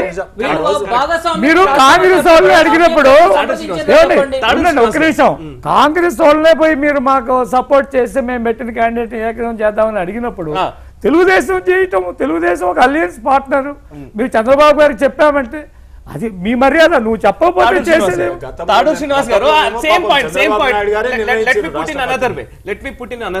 ఇప్పుడు సార్ చెప్పినట్టు ఫెడరల్ స్ట్రక్చర్ లో కేంద్ర రాష్ట్రాల భాగస్వామ్యంతోనే రెండు సహకరించుకుంటేనే పరస్పర సహకారంతోనే అభివృద్ధి సాధ్యపడుతుంది. ఓకే, ఇక్కడ ఇంకో పాయింట్ ఏంటంటే కేసీఆర్ గారు మోడీ గారినేమో చాలా ప్రైజ్ చేస్తూ చాలా ప్రశంసలు గుప్పిస్తూ ఆయన ఏ నిర్ణయం తీసుకున్నా చేస్తారు. వెంటనే అమిత్ షా ఏదైనా ఒక మాట మాట్లాడినా కూడా వెంటనే రెస్పాండ్ అవుతూ ఉంటారు. ఎందుకని ఇది భయమా లేకపోతే బీజేపీ అనే ఒక ఫ్యాక్టర్ అనే దాని వల్ల వచ్చిన దిగుల? బ్యూటిఫుల్ క్వశ్చన్ సాయి గారు, హ్యాట్స్ ఆఫ్ టు యూ. ఎందుకంటే ఇది చెప్పాల్సినటువంటి అవసరం మనకు భారత్ టుడే చెప్తా వినండి. బ్యూటిఫుల్ క్వశ్చన్ ఎందుకంటున్నా అంటే వినండి మీరు. పార్టీలుగా మాకు ఎటువంటి కలయిక లేదు, ఎటువంటి భావజాలంలో కానీ ఎక్కడ కానీ మాకు ఒకటిగా లేము. అమిత్ షా గారు పార్టీ అధ్యక్షుడు, కేసీఆర్ గారు టీఆర్ఎస్ పార్టీ అధ్యక్షుడిగా మేము తప్పకుండా విభేదిస్తాం. కానీ ఒక తెలివైన టీఆర్ఎస్ పార్టీగా ఒక విజన్ ఉన్నటువంటి కేసీఆర్ గారు ముఖ్యమంత్రి గారు కేంద్ర ప్రభుత్వంతో రాష్ట్ర ప్రభుత్వం కొన్ని విషయాలలో మేము సహకారం సమాఖ్య స్ఫూర్తితో ముందుకు పోవాల్సిందే. అట్లా చతురత వ్యవహరిస్తేనే మనకు కొన్ని అంశాల వారిగా మేము డెఫినెట్గా కొన్నిసార్లు కేంద్ర ప్రభుత్వం ఇబ్బంది ఉన్నప్పుడు లేకపోతే మోడీ గారు మా నుండి ఏదైనా ఎక్స్పెక్ట్ చేసినప్పుడు మేము కొన్ని విషయాలలో వాళ్ళకి సపోర్ట్ ఎక్స్టెండ్ చేసినాం. ప్రభుత్వానికి కేంద్ర ప్రభుత్వం తీసుకున్న నిర్ణయాలు, డిమానిటైజేషన్ ఎవరు తీసుకున్నారు? కేంద్ర ప్రభుత్వం నిర్ణయం తీసుకుంది. ప్రెసిడెంట్ గారి ఎన్నికలలో కేంద్ర ప్రభుత్వం యొక్క ఆలోచన మేము ఇది చేసినాం. పార్టీ ఉండదు, పార్టీ నిర్ణయం మీరు అభ్యర్థిని నిర్ణయించుకున్నారు. కానీ ప్రెసిడెంట్ అనేది నాన్ పొలిటికల్. అరే నాకు తెలుసండి దాంట్లో ఉన్న సున్నితమైన లైన్. మీరు పార్టీ పార్లమెంటరీ బోర్డు అభ్యర్థిగా నిర్ణయించుకుంది. కానీ ప్రెసిడెంట్ అనేది నాన్ పొలిటికల్ ఎన్నిక. ప్రెసిడెంట్ ఎన్నిక రేపు రాబోయే కాలంలో ప్రెసిడెంట్ గా మారిన వెనువెంటనే పార్టీలకు అతీతంగా పనిచేసేటటువంటి ఒక మంచి రాజ్యాంగపరమైన పదవిని మేము ఒక ఉన్నతమైన దళిత వ్యక్తి వచ్చినారు కాబట్టి మేము సపోర్ట్ చేసినాం. తప్పేముంది చెప్పండి. రెండో విషయం, ప్రభుత్వం తీసుకునే నిర్ణయాలని, కొన్ని కేంద్ర ప్రభుత్వం తీసుకున్న నిర్ణయాలని ఈ దేశ పరిస్థితుల దృష్ట్యా ఈ దేశంలో మనకు కొంత సపోర్ట్ ఇవ్వాలన్నప్పుడు మేము సఖ్యతతో ముందుకు పోతాం. మాకు కావాల్సిన కొన్ని ప్రాజెక్టుల మీద మేము అడుగుతా ఉన్నాం, చెయ్యని వాటి మీద డిమాండ్ చేస్తా ఉన్నాం. పార్టీలు వేరు, ప్రభుత్వాలుగా సఖ్యతతో పోతాం. రాజకీయ పార్టీగా విభేదిస్తాం, సంబంధం లేదు. ఒక రెండు దేశము సమిష్టిగా అభివృద్ధి చెందాలని విశ్వసించేటువంటి పార్టీ మేము ఇక్కడ టీఆర్ఎస్ పార్టీకి సహకరిస్తాము, కాంగ్రెస్ సహకరిస్తాము. అయితే తప్పు చేసినట్టు ఉంటారు కదా. ఇప్పుడు డీకే శివకుమార్ దొరికాడు 7.5 కోటి మంత్రి, గుజరాత్ నుంచి ఎమ్మెల్యేలు తీసిపోయి ఆయన రిసార్ట్ లో పెట్టుకుని డబ్బులు పంచడానికి ప్రయత్నం చేశాడు. వాళ్ళ ఎమ్మెల్యేలకు వాళ్ళను అట్లా వాళ్ళని ఇచ్చిపెట్టాం. మేము తప్పు చేసినటువంటి వాళ్ళు ఇచ్చిపెట్టాం, మంచి చేసేటువంటి వాళ్ళు సపోర్ట్ చేస్తాం. మేము తప్పు చేసేటువంటి వాళ్ళు ఇచ్చిపెట్టాం. తప్పు చేస్తే తాట తీస్తాం, తప్పు చేస్తే ప్రజలకు మేము మ్యాండేటరీ. బీజేపీ ఒక జాతీయ పార్టీగా అవినీతి చేయలేము. మేము అవినీతి చేసేటువంటి వాళ్ళు ఎవరిని వదిలిపెట్టాం. కాబట్టి కర్ణాటకలో బీహార్ లో ఏం చేశాం, లల్లూ ప్రసాద్ యాదవ్ వాళ్ళ కొడుకు అవినీతి చేస్తే వదిలిపెట్టలేదు, కాంగ్రెస్ వదిలిపెట్టింది, మేము వదిలిపెట్టలేదు. ఇప్పుడు కేసీఆర్ గారి పాలనలో అవినీతి జరుగుతుందా జరగట్లేదా? కేసీఆర్ గారి పాలన సంబంధించి కూడా మీరు ఎవరైనా ఆధారంతో కేంద్ర ప్రభుత్వం మీద ఫిర్యాదు చేయండి. సాయి గారు ఆరోపణలు వద్దు, ఆరోపణలు 100 చేస్తాం. ఈ రోజు డీకే శివకుమార్ 7.5 కోటి రెడ్డిగా దొరికాడు, వేసేశారు. కేసీఆర్ గారికి సంబంధించిన విషయంలో ఆధారంతో సార్ ఫిర్యాదు చేయండి. ఎవరు తప్పు చేసిన అవసరం లేదు. కాంగ్రెస్ ఇది మాట మాట్లాడుతుంది, ఫిర్యాదు చేయలేకపోతుంది. సాయి గారు కేసీఆర్ గారి మీద మీ దగ్గర ఆధారాలు ఉంటే సాయి గారిని మనండి. డికే శివకుమార్ అనే వ్యక్తి 251 కోట్ల రూపాయలు తన అఫిడవిట్ లో డిక్లేర్ చేసిండు. ఒకవేళ 7.5 కోట్లు దొరికినా తప్పేందని అంటున్నాం. ఒకటి ఆయన లెక్కలు చూపించినప్పుడు తప్పు వస్తుంది.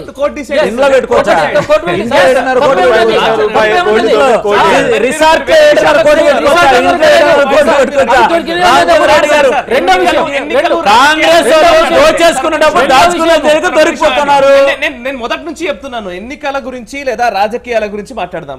రాజకీయాల గురించి మాట్లాడితే అహ్మద్ పటేల్ లాంటి వ్యక్తి, అహ్మద్ పటేల్ లాంటి రాజకీయ చాణక్యం కలిగిన వ్యక్తి, ఆల్మోస్ట్ సోనియా గాంధీకి ఈక్వలెంట్ గా భావిస్తున్న వ్యక్తి. అటువంటి అహ్మద్ పటేల్ గారు గుజరాత్ లో ఇంత తీవ్రమైన పరిస్థితుల్లోకి ఎందుకు వెళ్ళగలిగారు అంటే అంటే అర్థం ఏంటి? బీజేపీ బలపడుతోందా? బీజేపీ వ్యూహాలను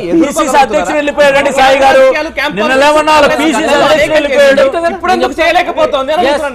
ఎందుకంటే బీజేపీ అవలంబిస్తున్నటువంటి నిజాయితీ రాజకీయాల కారణంగా బయటపడబోతోంది. బీజేపీ అవలంబిస్తున్న నిజాయితీ రాజకీయాలను తట్టుకోలేకపోతున్నారు. 15 కోట్లు ఒక్కొక్క ఎమ్మెల్యేలకు ఇచ్చి కొనుగోలు చేస్తుంది. వాళ్ళని అంటే మీరు అమ్ముడు పోయే ఎమ్మెల్యేలు పెట్టుకున్నారా? మీరు అమ్ముడు పోయే 15 కోట్లు మీ ఎమ్మెల్యేలు అవమానం చేస్తున్నారా? మీ ఎమ్మెల్యేలు అవమానం చేస్తున్నారా? కాంగ్రెస్ పార్టీ ఎమ్మెల్యేలు అవమానం చేస్తున్నారా? ఇన్కమ్ ట్యాక్స్ మీ పార్టీ ఎమ్మెల్యేల మీద విశ్వాసం లేదా?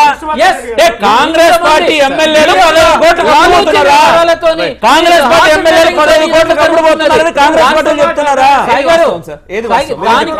15 కోట్లకు కాంగ్రెస్ వాళ్ళు ఎమ్మెల్యేలు అమ్ముడుపోతున్నారు. కాంగ్రెస్ 2000 సంవత్సరంలో మరి మీ పిసిసి అధ్యక్షుడు ఎన్ని కోట్లతో అమ్ముడుపోయి పార్టీ మారిపోయి వేరే పార్టీ పెట్టుకున్నాడు? గుజరాత్ లో పిసిసి అధ్యక్షుడు ఎన్ని కోట్లతో కానీ కాంగ్రెస్ పార్టీలో ఉన్నటువంటి ఎమ్మెల్యేలు అమ్ముడుపోయేటువంటి టికెట్లు ఇచ్చారా? అంత నిబద్ధత లేని కార్యకర్తలకు మీరు ఎమ్మెల్యేలు అయ్యారా? కాబట్టి మీరు 25 సంవత్సరాల చరిత్ర కాబట్టి కాంగ్రెస్ పార్టీకి సంబంధించిన ఎమ్మెల్యేలు పార్టీ అవమానం చేస్తుంది. అందుకు వెళ్ళిపోతున్నారు. పాయింట్ ఏంటంటే భయపెట్టో లేకపోతే బతిమాలో లేకపోతే ఇంకో వ్యూహాత్మకంగానో లేకపోతే ఐటీ దాడులు చేస్తామనో అవినీతి ఆరోపణలు చేయడం వల్లనో ఏదో ఒకటి ఏం జరుగుతుందో తెలియదు. కారణాలు ఏమైనా శత్రువులు మిత్రువులుగా మారుతున్నారు. శత్రువు శ్రీనివాస్ గారు చెప్పండి, మీరు చెప్పండి మీ పాయింట్ లోకి వచ్చిన తర్వాత నెక్స్ట్ పాయింట్. ప్రాంతీయ పార్టీలు జాతీయ పార్టీలు మీ మూడ్ పాయింట్ ఇచ్చారు ఇప్పుడు డిబేట్ లో. దాని కాస్త చర్చ పక్కకు జరిగింది. ప్రాంతీయ పార్టీలకు రాష్ట్రాలకు నిజంగా కూడా మేము మొదటి నుంచి చెప్తా ఉన్నాం, జాతీయ పార్టీలకు అఖండ మెజారిటీ వస్తే కొన్ని చెడు రుగ్మతలు ఆ జాతీయ పార్టీ అవలంబిస్తుంది. ఒకటి అంటే ఇది అది ఏ రూపంలోనైనా కావచ్చు. అంటే సామ్రాజ్యవాద విస్తరణమా లేకపోతే ఇంకో రూపమా అన్ని రాష్ట్రాల్లో మా జెండానే ఎగరాలి. గతంలో వాళ్ళకు శివాజీ లాగా ఏదో ఒక్క కోట మీద జెండా లేదు, ఆ కోట మీద కూడా ఎగరాలి. ఆ రకంగా ఏదైనా ప్రయత్నాలు జరగవచ్చు కాక. కానీ రాష్ట్రాలు ఎప్పుడు కూడా భారతదేశము సాంస్కృతిక పరంగా లేదా భాషాపరంగా అన్ని వర్గాలు అన్ని మతాలు సమ్మిళితమైనటువంటిది. సో ఇటువంటి మంచి సంస్కృతి కలిగినటువంటి భారతదేశానికి సమాఖ్య ప్రభుత్వాలే చాలా అవసరం రాబోయే కాలంలో. ఎందుకంటే ఆనాడు ఉన్నటువంటి ఇప్పుడు యూపీ అయినా ఎన్డీఏ రూపమైనా ఇదైనా ఫెడరల్ స్ఫూర్తిలో అన్ని రాష్ట్రాల యొక్క మిళితమైన సర్కార్ వచ్చి ఒక 5 ఏళ్ళు నడిస్తే చాలా బాగుంటుంది. ఎందుకంటే ఎవరి ప్రయోజనాలు వాళ్ళు కాపాడుకునేటటువంటి అవకాశాలు ఉంటాయి. ఇప్పుడు ఉదాహరణకు చెప్తాను, ప్రజల ప్రయోజనం జాతీయ పార్టీ బుల్డోజ్ చేస్తారు. కొన్ని విషయాలు అఖండ మెజారిటీ వస్తే బుల్డోజ్ చేస్తుంది ఎవరు అవసరం లేకుండా వస్తే. రెండోది ఏంటంటే ఇప్పుడు సపోజ్ తెలంగాణ ఉదాహరణ తీసుకుందాం. మనం తెలంగాణకు మాకొకటి ఈ పోలవరం ప్రాజెక్టు విషయంలో కానీ లేకపోతే ఇంకోటి ఏదైనా గోదావరి కృష్ణా నీళ్ళల్లో ఇప్పుడు ఒక బలీయమైన జాతీయ పార్టీ ఉన్నప్పుడు ఆ జాతీయ పార్టీ నాయకుడు అధిష్టానం అంతా కూడా పక్క రాష్ట్రానికి చెందిన వారు ఉన్నారనుకోండి. అంటే అధిష్టానం యొక్క పగ్గాలు ఈ రాష్ట్ర ప్రయోజనాల గురించి మేము పోరాడేటప్పుడు ఇక్కడ ఉన్న బీజేపీ నాయకత్వం బీజేపీని ఉదాహరణకు తీసుకుంటాను. ఉదాహరణకి అన్నాం వల్ల నువ్వు డిస్టర్బ్ చేయొద్దు. అంటే ఉన్న లైవ్ చెప్తే ప్రజలకు అర్థమవుతుందని. సపోజ్ బీజేపీ ఉన్నది, బీజేపీ పక్క రాష్ట్రంలో ప్రభుత్వం భాగస్వామి. ఆ ప్రభుత్వ భాగస్వామిగా ఉన్నప్పుడు ఇక్కడ బీజేపీ వాళ్ళని ఏం చెప్తుంది, మనం అక్కడ ప్రభుత్వంలో ఉన్నాం అక్కడ డిస్టర్బ్ చేసుకోవద్దు అని ఢిల్లీ నుంచి ఆదేశాలు వస్తాయి. ఏది మా స్థానిక లక్ష్మణ్ గారికి కిషన్ రెడ్డి గారికి. అప్పుడు ఏం చేస్తారు, జాతీయ పార్టీగా అధిష్టానానికి విలువనైతే మహారాష్ట్రలో బాబ్లీ గొడవలో మేము కొట్లాడినాం. కర్ణాటకలో బీజేపీ అధికారంలో యడియూరప్ప ముఖ్యమంత్రి ఉంటే ఆంధ్ర ప్రయోజనాలకు అనుకూలంగా మేము మాట్లాడేది. చెప్పండి బాబ్లీ మేము బహిరంగంగా వచ్చారు. సాయి గారు ఆంధ్రప్రదేశ్ లో గవర్నమెంట్ ఉంది. అప్పుడు తెలంగాణ ప్రాజెక్టులన్నీ అయిపోయినాయా? ఇప్పుడు ఎందుకు మోడీ గారిని ఎందుకు పొగుడుతున్నారు ముఖ్యమంత్రి గారు? మరి ప్రభుత్వ కార్యక్రమాలు చాలా బాగున్నాయి, అంశాల వారీగా. బాగా సాయి గారు, సహకరిస్తుందని ఇంతకుముందు ఒక చెప్తున్నారు. క్వశ్చన్ మీరు అడగగానే పొగిడినాను, మిగతా ఏమో నాకు మీరు నారదుల్లాగా కనిపించారు, వాళ్ళేమో ఇద్దరు ధృతరాష్ట్ర కౌగిలో ఉంటే వాళ్ళు ఏ రకంగా కలరించుకుంటారు. అంశాల వారి ఒక క్వశ్చన్ మంచిగా ఉంటుంది, ఒక క్వశ్చన్ చెడ్డగా ఉంటుంది, దానికి నిర్ణయం చేయమంటారు. మోడీ గారిది ఒక విషయంలో మేము సపోర్ట్ ఇవ్వాల్సినటువంటి అవసరం ఉంటే ఇస్తాం, లేకపోతే లేదా కేంద్ర ప్రభుత్వానికి ఇస్తాం. అమిత్ షా గారికి బీజేపీకి మేము ఇవ్వం. రెండోది అన్న సరే బీజేపీ అననండి, ఒక బి పార్టీ ఉంది, ఒక సి పార్టీ ఉంది, అట్లా కూడా అనవచ్చా అనొద్దా? బీసీ ఉంది,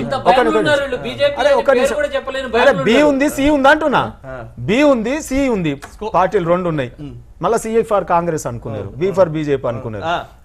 ఆ రెండు ఉన్నప్పుడు నేనేమన్నానంటే తెలంగాణ ప్రయోజనాలకు అనుగుణంగా ఒక నిర్ణయం జరిగినప్పుడు అక్కడి వాళ్ళు ఇబ్బంది పెట్టవచ్చు, ఢిల్లీ నుంచి ఆదేశాలు రావచ్చు. ఇక్కడి ప్రయోజనాలకు అనుగుణంగా ఒక నిర్ణయం. ఇప్పుడు చంద్రబాబు నాయుడు గారి ఇబ్బంది ఏంటి, రెండు రాష్ట్రాలు రెండు కళ్ళు అన్నప్పుడు ఒక రాష్ట్ర ప్రయోజనాలు కాంక్షించినప్పుడు ఇక్కడ ఈ రాష్ట్రంలో వాష్ అవుట్ అవుతా ఉంది పార్టీ. సో అది ఇబ్బందికరమైనటువంటి పరిణామం. అందుకే మాకు రాష్ట్రాలకు జాతీయ పార్టీ అవసరం. రాబోయే కాలంలో ఎట్లా మేము ఊహించుకునేది ఏంటంటే, వారు కూడా ఊహించుకోవచ్చు, తప్పులేదు, ఊహించుకోమనండి. రాబోయే కాలంలో రాష్ట్రాలన్నీ ప్రాంతీయ పార్టీలన్నీ సమ్మిళితమై ఒక ప్రభుత్వాన్ని ఏర్పాటు చేసి విజన్ కలిగినటువంటి కేసీఆర్ లాంటి వారు ప్రధానమంత్రి అయితే బాగుండని మేము అనుకుంటాం. వాళ్ళ నాయకులు ఉంటే వాళ్ళు బాగుండాలని వాళ్ళు అనుకుంటారు. ఐదేళ్ళు నడిపేయలేదా, గతంలో జరగలేదా, గతంలో జరగలేదా? మనము ఒకసారి ఏంటంటే బీజేపీ కానీ లేకపోతే రాష్ట్ర ప్రయోజనాల గురించి జాతీయ పార్టీగా మా ఆలోచన ఒకసారి గమనించండి.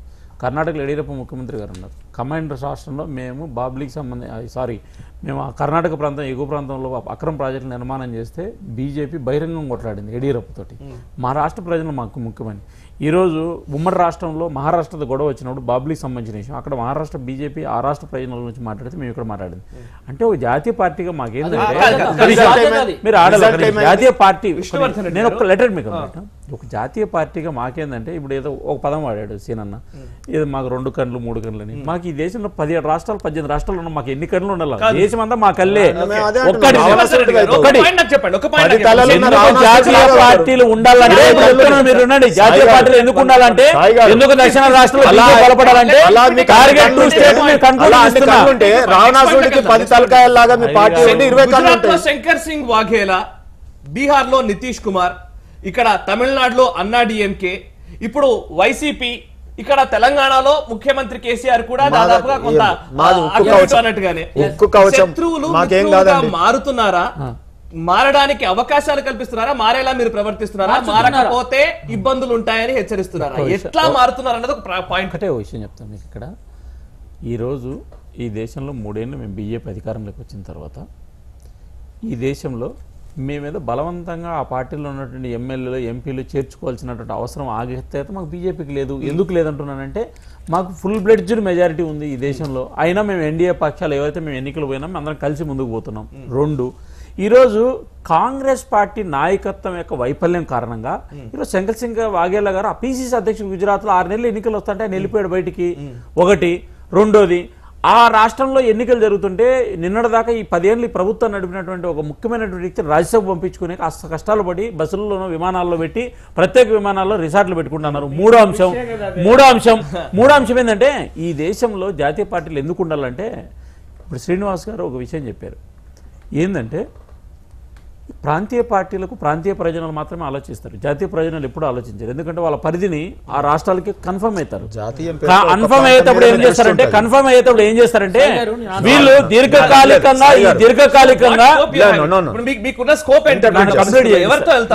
కంప్లీట్ చేస్తారు. ఎందుకు ఈ దేశంలో చాలా రోజుల తర్వాత అయినా కానీ జాతీయ పార్టీల గతంలో పనిచేసిన పార్టీలన్నీ వైఫల్యం చెందినాయి కాబట్టి ఈ దేశంలో ప్రజలు రాష్ట్రాల్లో ఎన్నికలు జరిగినప్పుడు జాతీయ పార్టీలకు మద్దతు తెలియదు.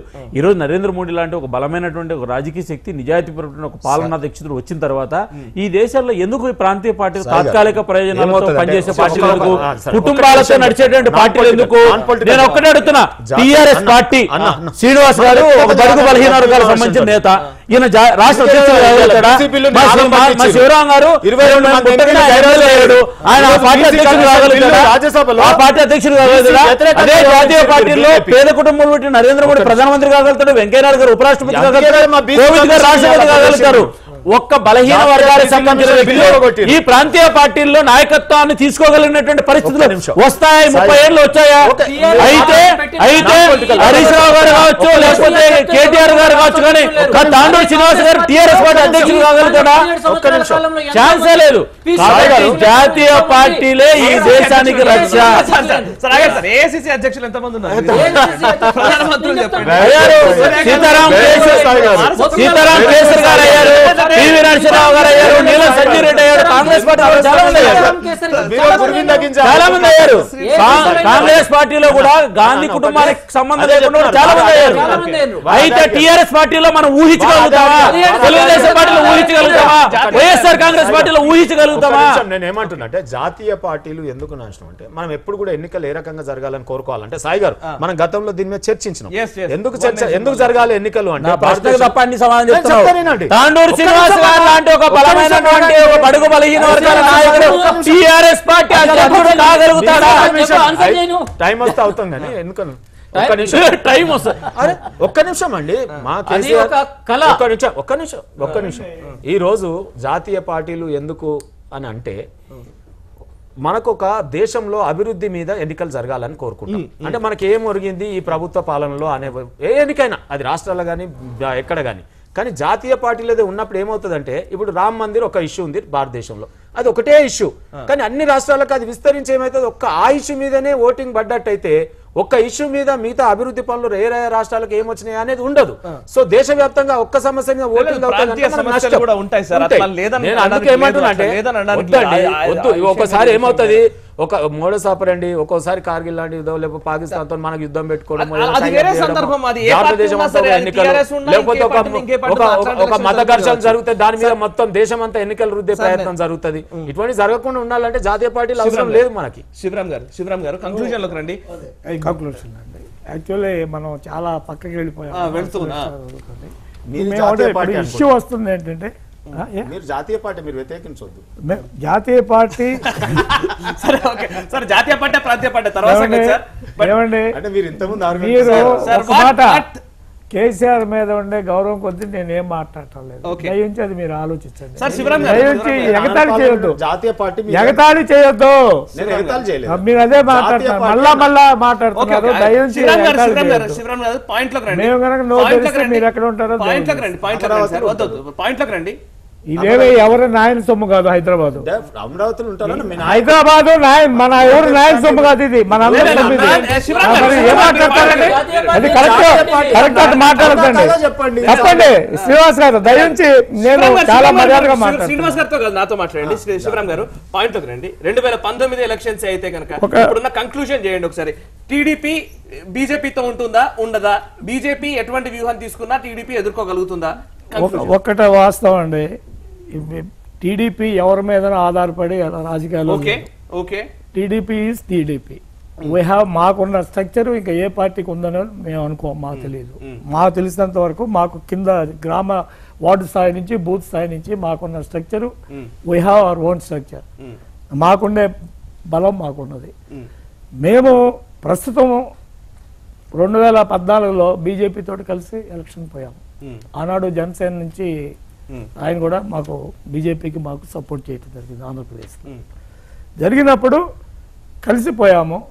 మేము ప్రస్తుతం కూడా ఏమనుకుంటామంటే మాకు 2 విధాలు, 2 థింగ్స్. ఒకటి బీజేపీ వల్ల మాకు ఎంతో కొంత యాడప్ అవుతుంది అనేది మేము ఆలోచిస్తాం పొలిటికల్గా. రెండోది బీజేపీ సెంట్రల్ గవర్నమెంట్లో ఒక సీనియర్ పార్ట్నర్ ఉన్నందువల్ల, మోడీ గారు ప్రధానమంత్రిగా ఉన్నందువల్ల వాళ్ళ నుంచి మ్యాక్సిమం బెనిఫిట్ పొందాలా. ఒక కలిసిన పార్టీ అయితే మామూలు కన్నా ఇప్పుడు ₹1 బదులు ₹1.5 అవుతుంది అంటే డబ్బులు కాదు, అసలు జనరల్గా ఆ దామాషాలో మనకి హెల్ప్ జరుగుతుంది. నేషనల్ లెవెల్లో మాకు ఒక మంచి ప్లాట్ఫామ్ ఉంటుందనే పద్ధతిలో మేము ఉన్నాం. రేపు వాళ్ళు ఒక రాజకీయ పార్టీగా మొన్నే రాధామాధవ్ గారు అన్నారు, మాదేమి చారిటీ కాదు, ఆయన ఎవరు అడిగారు చారిటీ వదిలేసి ఆయన వాళ్ళు కనుక మేము కూడా we want to test our popularity, we want to test our strength, మా స్ట్రెంగ్త్ తోటే తెలుగుదేశం గెలిచింది అని వాళ్ళు అనుకుంటే ఇట్ ఈస్ అది ప్రతి పార్టీకి ఉండే ప్రెరగేటివ్. అది వాళ్ళకి ఏ పార్టీ అయినా రాజకీయాల్లో ఇంట్లో కూర్చోడానికి రాదు కదండి. మేము రాజకీయాలకు నేను వచ్చింది ఛాన్సెస్ నేను ఈ నిమిషం నేను బేరీ చేయను. కానీ it is our party which is going to win. ఎవరితోటి కలిసినా గెలుస్తాము, ఎవరితోటి కలవపోయినా మేము గెలుస్తాము. ఓకే ఓకే, ఎవరితో కలిసినా కలవకపోయినా గెలుస్తాం. కలిస్తే మాకు అడ్వాంటేజ్, Okay. ఇంకొంచెం బెటర్ అడ్వాంటేజ్. ఓకే కలవపోయినా కూడా తెలుగుదేశం పార్టీని కాదని ఇంకొక పార్టీ అక్కడ అధికారంలోకి వస్తుందనే ఆలోచన పెట్టుకోవడం కూడా అనవసరం. ఓకే, ఇప్పుడు ఒక స్ట్రైట్ పాయింట్. ఇప్పుడు నేను ఇంకోటి కూడా అనుకుంటాను, బీజేపీ వాళ్ళు కూడా వేరే దాంట్లో they want to strengthen. వినండి సార్, నంబర్ 1 టిఆర్ఎస్ అధికారంలో ఉంది, నంబర్ 2 లో 2014 ఎలక్షన్స్ ని బేస్ చేసుకుంటే కాంగ్రెస్ ఉంది. అక్కడ కూడా అటు టీడీపీ ఉంది, ఇటు వైసీపీ ఉంది. ఈ రెండింటిని కాదని బీజేపీ రావడానికి ఉన్న అవకాశాలు ఏంటి? ఒక్క నిమిషం కాదు అక్కడ ఫస్ట్ ప్లేస్ లో ఉంది టీడీపీ ప్లస్ బీజేపీ, మా అలియన్స్ ఉన్నారు. మేము వీ కాంట్ సే అక్కడ వాళ్ళు మాట్లాడుతున్నట్టుగా మాకు 320 ఉన్నాయి కాబట్టి 320 కాబట్టి మిమ్మల్ని ఎవరిని మేమేదో హ్యాండ్ అవుట్ తప్పించి లేదనే మాట ఉండకూడదని నేను. ఇప్పుడు అలాగే ఇక్కడ కూడా it is BJP, Telugu Desam and BJP combined government అక్కడ ఉంది. రేపు ప్రకారం చూస్తే ఓట్ పర్సెంట్ బీజేపీకి వచ్చింది 3వ స్థానమే. రైట్ సార్, చెప్పండి. మీరు ఒక చిన్న ఎగ్జాంపుల్ చెప్పి, ఈ మధ్య జరిగిన ఎన్నికల్లో మేము పంజాబ్లో ఓడిపోయాం. అక్కడ ఉన్నటువంటి అకాలీదళతో మేము కలిసి వెళ్ళి మేము అకాలీదళతో కలవకపోతే కనుక మేము అక్కడ ఈరోజు అధికారంలో ఉన్నాము, లేకపోతే ప్రతిపక్ష పాత్రలో ఎందుకు చెప్తాను? Small example correct. ఒక నెల ముందు చండీగఢ్లో కార్పొరేషన్ ఎన్నికలు జరిగితే మేము అధికారంలోకి వచ్చాం. చండీగఢ్ యొక్క క్యాపిటల్, పంజాబ్ క్యాపిటల్ చండీగఢ్. పంజాబ్లో మేము ఓడిపోయి చండీగఢ్లో ఒక నెల ముందు మేము గెలగలిగినామంటే మేము వాళ్ళ అక్కడ కలవలే. అక్కడ సెకండ్ థింగ్ చెప్తున్నా, ఈరోజు ఆంధ్రప్రదేశ్లో మన ఎమ్మెల్సీ ఎన్నికలు జరిగినాయి. విశాఖపట్నంలో మేము భారతీయ జనతా పార్టీ పోటీ చేసాం, తెలుగుదేశం పార్టీ ఇక్కడ పోటీ చేసింది, ఇది మిగతా ప్రాంతాల్లో. తెలుగుదేశం పార్టీ ప్రత్యక్ష ఎన్నికల్లో గెలవాలి మన ఎమ్మెల్సీ ఎలక్షన్. బీజేపీ ప్రత్యక్ష ఎన్నికల్లో విశాఖపట్నం గెలిచినాం. ఎందుకు నేను ఈ పాయింట్ చెప్తున్నానంటే, ఆంధ్రాలో కావచ్చు, తెలంగాణలో కావచ్చు, ఎక్కడైనా కావచ్చండి, ఈరోజు నరేంద్ర మోడీ గారు 3 సంవత్సరాలు అధికారంలోకి వచ్చిన తర్వాత ఖచ్చితంగా ఇప్పుడు పెద్దల శివరాం గారు చెప్పినట్లు 2 పార్టీలు కలిసినప్పుడు ఏ పార్టీకైనా సరే ఎవరితో బెనిఫిట్ ఉంటుందని దాన్ని బట్టి కలిసి ఎన్నికలు కలిసి ముందుకు వెళ్ళడం జరుగుతుంది. ఈ రోజు మేము తెలుగుదేశం, భారతీయ జనతా పార్టీ కలిసి ఉన్నామండి. ఇప్పుడు టీఆర్ఎస్ పార్టీ కూడా ఢిల్లీలో మా మంత్రుల చుట్టూ, మా ప్రధానమంత్రి చుట్టూ తిరుగుతున్నారు. వీళ్ళ అభద్రత వీళ్ళకుంది కాబట్టి మేము మీరు పోటీ కాదనకపోయినా తెలంగాణలో ఏం చెప్తున్నారు టీఆర్ఎస్ పార్టీ, మాకు పోటీ బీజేపీ అని చెప్తున్నారు.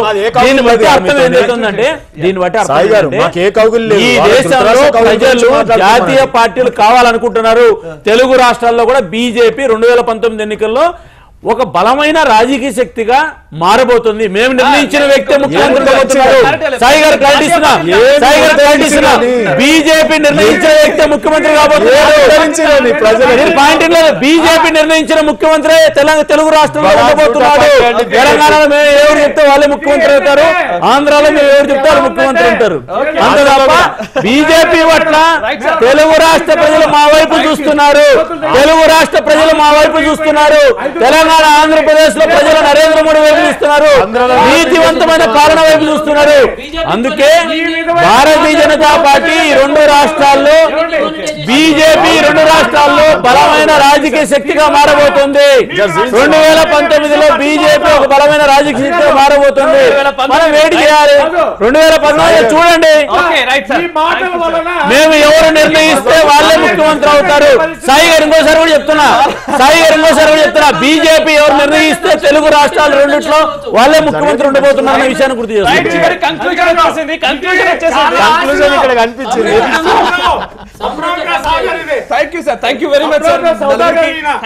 చర్చలో పాల్గొని మీ అభిప్రాయాలు మాతో పంచుకున్నందుకు.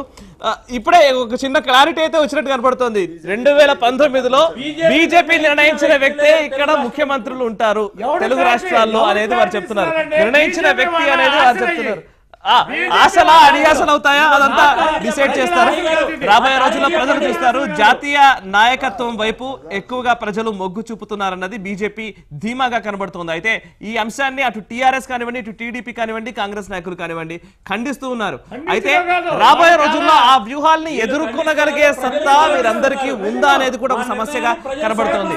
ప్రస్తుతం ఇదే ఈ అంశానికి సంబంధించిన చర్చ చూసాం. 67% ప్రజలు అధికారంలో ఉన్న పార్టీ ముఖ్యంగా బీజేపీ అధికారంలో ఉన్న రాష్ట్రాల్లో ప్రజలు 67% మంది ప్రజలు ఉన్నారని చెప్తున్నాయి. దీనికి ఇంకా నంబర్ పెరిగే అవకాశాలు ఉన్నాయని సర్వేలు కొంతమంది విశ్లేషకులు భావిస్తున్న నేపథ్యంలో ఈ తెలుగు రాష్ట్రాల్లో ఆ నాయకుడు ఎవరు అన్న చర్చ కూడా నడుస్తోంది.